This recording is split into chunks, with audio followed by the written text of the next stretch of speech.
So maybe that's the only answer that life is looking for from us. So what if our mission, should we choose to accept it, is to say yes and get our bloated nothingness out of the way of the divine circus and let it do what it knows how to do? Wow. What if another mission is to recognize that everything that we see in our lives is responding to us? That's a big one. That life is not happening to us. Life is responding to us. That's a biggie. But if we can embrace that, does it really give us a much clearer outlook and a much healthier outlook on infinite possibilities, on what is possible for us? It's responding. It's responding, whether it's hard or easy, ugly or beautiful, big or small, possible or impossible, it's responding.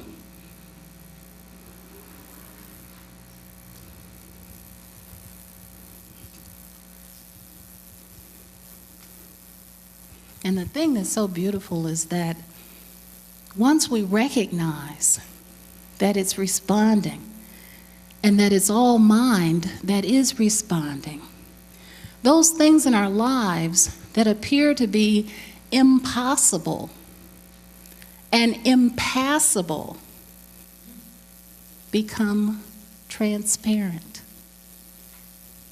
See? And once they become transparent, we're able to move right through it, as if it were never even there.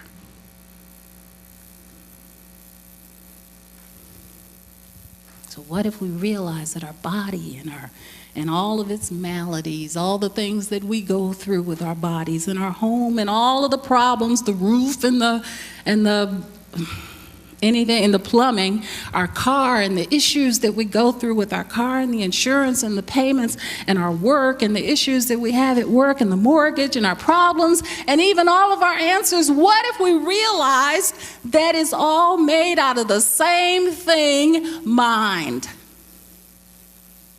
And that mind is simply responding.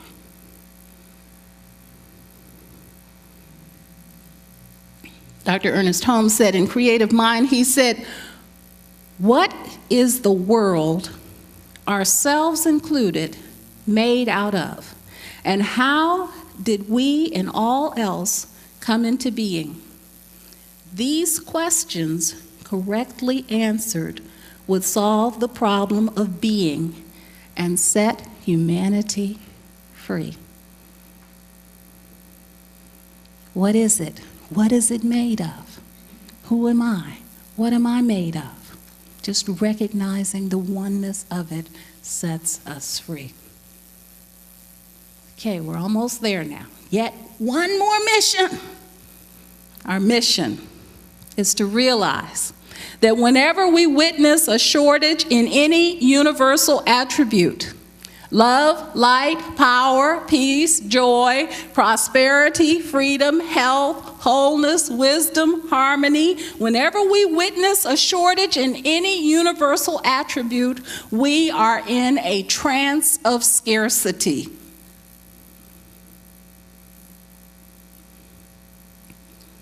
And our mission is to wake up.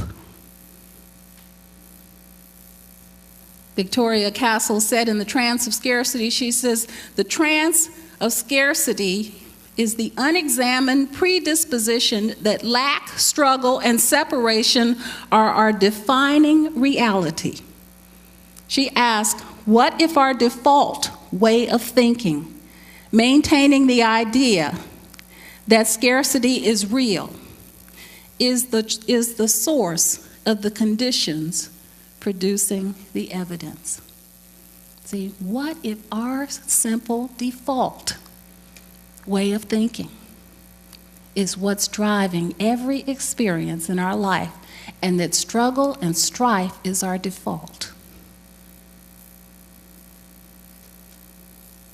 So she quotes Bernard Lietaer, who says, "If a society is afraid of scarcity, it will actually create an environment in which it manifests well-grounded reasons to live in fear of scarcity.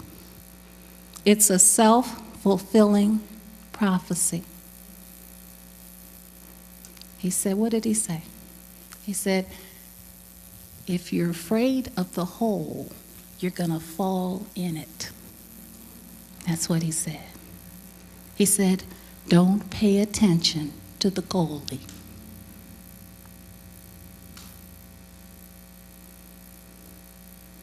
So this morning we've covered a number of possible missions. We've covered the fact that we need to pay attention to what we want and not what we don't want.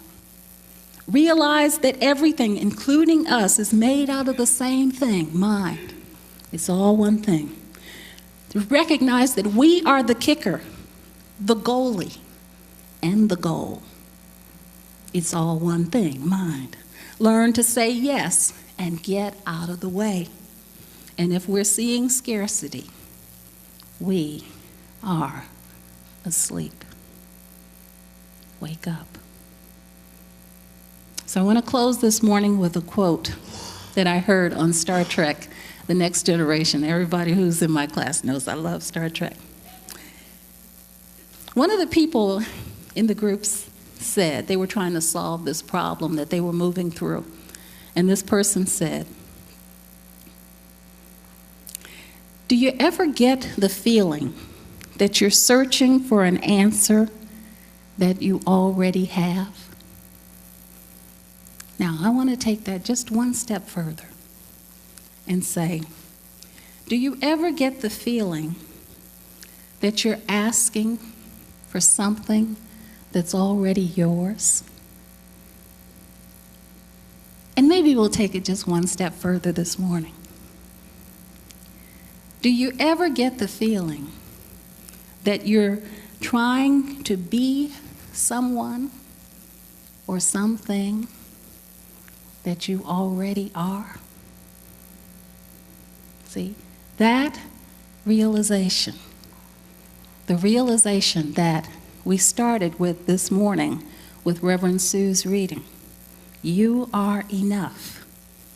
That realization is probably our greatest mission, should you choose to accept it.